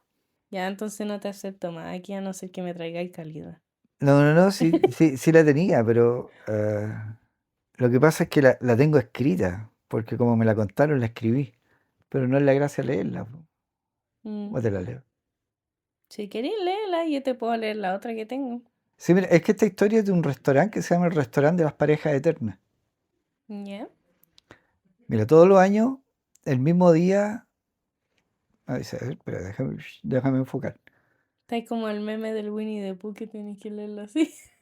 No, que toco la trompeta. Oye, cuidado que de un cierto ángulo se ve medio sospechoso. No, mira, así. Para que no piensen Sí, mal. porque si lo estás haciendo para abajo. Uf, papá. Uy. No, pero sí es por el teléfono. Dice, la historia del restaurante de las parejas eternas. Dice, todos los años el mismo anuncio aparecía en internet el 10 de febrero. Mm. Sin página oficial, sin reseñas confiables, solo una frase. Cena de San Valentín Amor que dura para siempre. Y una Ya. dirección, nada más, solamente la dirección. El restaurante no tenía nombre, solo había una puerta roja y una campana antigua afuera. Sofía y Marcos llevaban 5 años juntos. Últimamente discutían más de lo que hablaban. Pensaron que una cena especial podría salvar en algo la relación. El 14 de febrero llegaron al lugar, se fueron al restaurante y era raro porque no habían ventanas, Mm. solo velas y otras parejas en completo silencio. Un mesero se acercó por primera vez y preguntó, ¿ustedes vienen, son clientes o vienen por primera vez? Sofía sintió, dijo, sí, venimos por primera vez. Entonces deben elegir el menú correcto. No todos están listos, dijo. El menú tiene solo 2 opciones, amor pasajero o amor eterno. No hay más. Marcos eligió sin pensar, dijo eterno. Pía dudó, porque ya habían tenido discusión y el tema era tratar de arreglar la relación de pareja, entonces ella Claro. dudó que fuera eterno, pero bueno, ya, dijo ya, Ya estamos aquí. Marco ya había elegido. Ujú. La comida era exquisita, pero el ambiente era raro, era muy raro el ambiente, Mm. porque las parejas que estaban ahí no hablaban, nadie se reía, las parejas se miraban fijamente como si estuvieran, como que si te miran, apartar la vista, se tenían que estar mirando como que si se dejaban de mirar, algo podía pasar. Entonces era muy raro porque todos estaban igual. Como que estaban todos fijamente mirándose sin hacer nada En más. silencio, solamente así, mirándose, cara a cara. Ay, Sofía le dijo a Marcos, voy a ir al baño, para romper un poco el la hielo. incomodidad, Ajá. claro. El pasillo vio fotos colgadas en la pared, parejas de distintas épocas, todas con la misma fecha escrita abajo. O sea, distintos años, pero Con la misma con fecha. la misma fecha. Ujú. 14 de febrero. En el fondo del pasillo había una puerta que decía Sala de Compromisos. Desde dentro se escuchaban susurros. Cuando regresó a la mesa, Marcos estaba pálido. Algo había pasado. ¿Todo bien?, le preguntó ella. Y él dice, nos trajeron el postre, respondió. Pero no lo pedí. Lo raro. El plato tenía 2 anillos, sumergidos en un líquido rojo, un rojo oscuro. Ujú. El mesero volvió al rato. Después del postre, dijo, el amor se llama. ¿Cómo?, preguntó ella, Sofía. El mesero sonrió. Se llama con lo que más valoran. El amor se llama con lo que más valoran. Ujú. Las luces se apagaron, las velas se encendieron solas automáticamente de todas las mesas y empezaron a escucharse llantos. Y luego vino el silencio en toda la sala. Ujú. Sofía entendió demasiado tarde. Marco, vámonos, le dice. Pero Marcos no se levantó. Yo quiero que dure, susurró, para siempre. Cuando Sofía gritó, nadie respondió. La policía nunca encontró el restaurante, pero cada San Valentín, parejas desaparecen tras reservar una cena especial. Y dicen que si caminas por esa calle a medianoche, puedes escuchar una campana y promesas que nunca se rompen. Ok. Está raro, está raro. Es como un restaurante portal. Yo creo que más que portal es como que un psicópata haya hecho un restaurante, porque cuando tú me dijiste que las otras mesas se estaban mirando fijamente, yo dije, están todos muertos. O, claro, por eso, a lo Puede que mejor. ellos cada los momifican o algo, Ajá. como que preservan cada pareja que ellos se quedan eternamente con ellos y las ponen así como en las mesas para hacerlo ver como que está lleno, pero por eso nunca los ves moverse, porque están muertos. Sí, pero si te das cuenta, al final del texto dice que la policía nunca encontró el restaurante. Mm. A lo mejor para San Valentín se abre un portal y cuando tú entras, entras a otra dimensión. Entonces todo lo que pasa, pasa en otra dimensión y te quedas en esa dimensión. Porque si realmente fuera un restaurante, los policías podrían encontrarlo al otro día. ¿Cachai? Entonces yo voy Pero más por es ese lado. raro igual si hay un anuncio cada año del mismo lugar. ¿Por qué nunca lo han investigado tampoco? Porque como son horas nomás, Sí, pero si ya hay un un constante historial. de que hay gente que desaparece ese mismo día, en ese mismo lugar, por ese mismo anuncio que ellos siguen, Claro, igual raro es raro. que no lo, Por no. eso te digo, yo creo que es un tema de dimensiones, dimensiones paralelas. ¿No? Y te tenía otra historia. Pero esa la leí, esa no, Mm, no me la contaron, esa la la encontraste. encontré. Por eso no la tenía muy clara. Mm. La otra sí, la otra me la contaron con detalle. La otra que yo encontré es como de una masacre que pasó en San Valentín. Ya, Y fue en el año 1929 en Chicago. Y eso creo que sí lo pueden buscar porque hay historial de eso.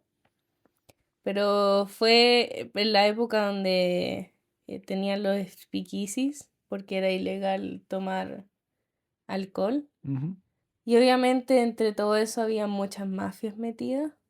En ese día del 14 de febrero no había mucha onda de San Valentín porque hacía mucho frío allá.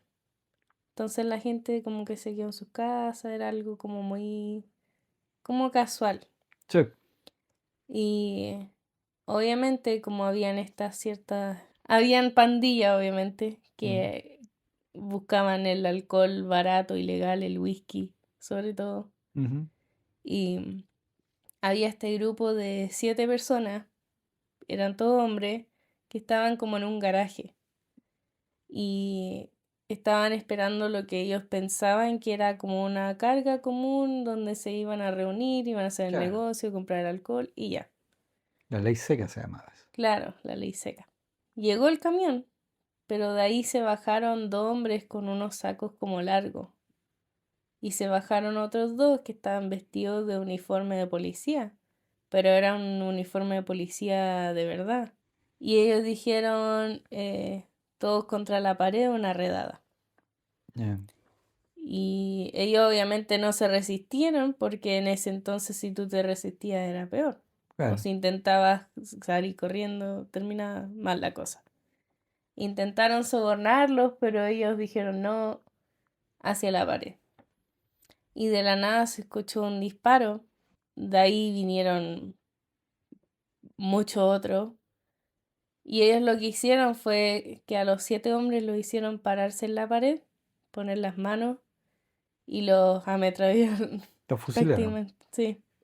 Claro, Y lo más raro de todo es que después de eso, como era un garaje, al salir, salieron los 2 primeros con los sacos y atrás de ellos salieron las policías. ya, Entonces cuando los vecinos, obviamente, escuchar eso, ¿quién no va a salir a ver? sí, Uno aunque sea va a estar así en la ventana.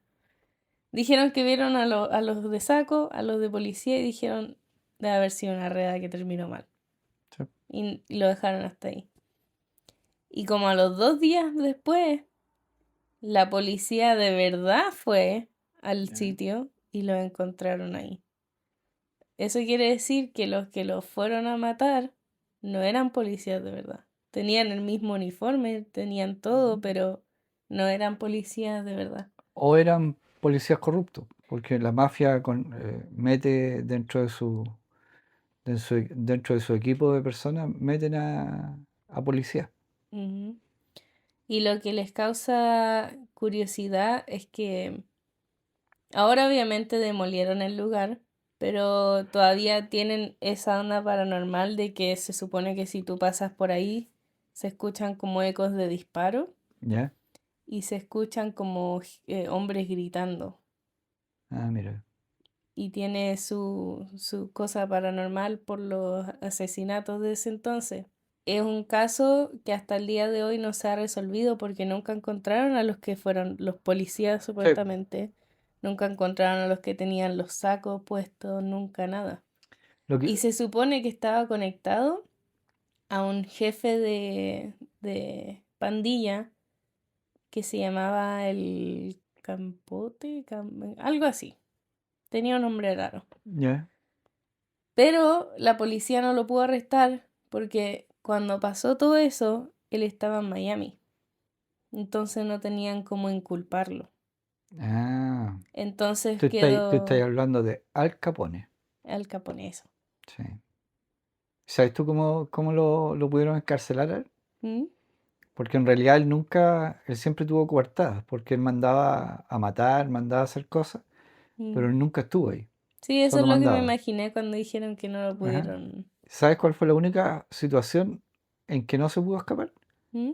Lo agarró el IRS, lo agarraron por los impuestos, Lo agarraron por taxi. por taxes. Fue la única forma de de poder incriminarlo porque tenía muchos negocios, tenía todo lo, Ajá. pero nunca pagaba impuestos. Y por eso fue a la cárcel, por fraude al IRS. ¿Cómo podéis ser tan metódico con tus cosas y después fallar en algo así? Porque te creéis capo. Bueno, sí, pues sí, ya te creís la cereza del pastel ya. Es cuando la persona se cree muy poderosa, cree que el mundo está a sus pies y no. Y es lo que hablábamos en el episodio anterior de los asesinos seriales que siempre fallan en algo de confianza. Como que Es se que, confían tanto en sus cosas que al final se les va un detalle tan simple, ¿sabes lo que pero... pasa? Es que los estudios que los expertos han hecho con respecto al modus operandi, le llaman, ¿Mm? que tienen los psicópatas, es distinto, porque el psicópata no es que ellos lo quieran hacer y no quieren ser descubiertos. Ese no es el fin de eso. Ujú, Ellos se creen tan inteligentes que crean una competencia con la policía. Ellos lo que quieren hacer es que dejarle una pista. Cuando ujú. las personas creen que, "Ah, mira cómo se equivocó, si dejó eso", Es a eh, propósito. ellos lo hicieron a propósito Ujú. para que la policía diga, ah, es Juanito. Pero nunca darte el 100% de sí soy yo. Claro, Les ¿cachai? gusta ese juego mental. Claro, le dejan ahí un botoncito nomás. Ujú. Pero eso lo hacen a propósito, es parte de su genialidad. Porque, Es como yo sé que tú sabes que soy yo, pero demuéstralo. claro, Es exacto, como una burla. exacto. Es una forma de burlarse del sistema. Yo no sabía que tú sabías del Al Capone, el Capone. Sí, pues de hecho fue el mafioso más grande. Él murió en Alcatraz. Sí, parece que en Alcatraz y murió de tuberculosis. Y era chiquitito, era como de tu estatura. ¿Qué estás queriendo decir? Bueno, era chiquitito y bien, bien bailarín. Un chapulín. Sí, sí, murió, no estoy seguro si murió en Alcatraz o murió en San Quintín. En una de esas dos prisiones murió. No Sí, sabe. de tuberculosis. Pero sí, esa historia del 14 de febrero está conectada a él. Oh, lo otro que di aviso es que el podcast lo vamos a hacer cada 2 semanas.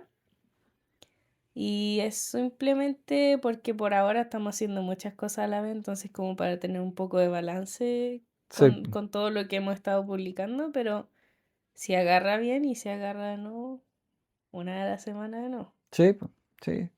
Igual es posible hacerlo una vez a la semana, sí. eh, Todo va en cómo nos organicemos para editarlo sobre todo. Es Ujú. más eso. Pero por ahora, eso es todo. Ya niños. Chin, chun.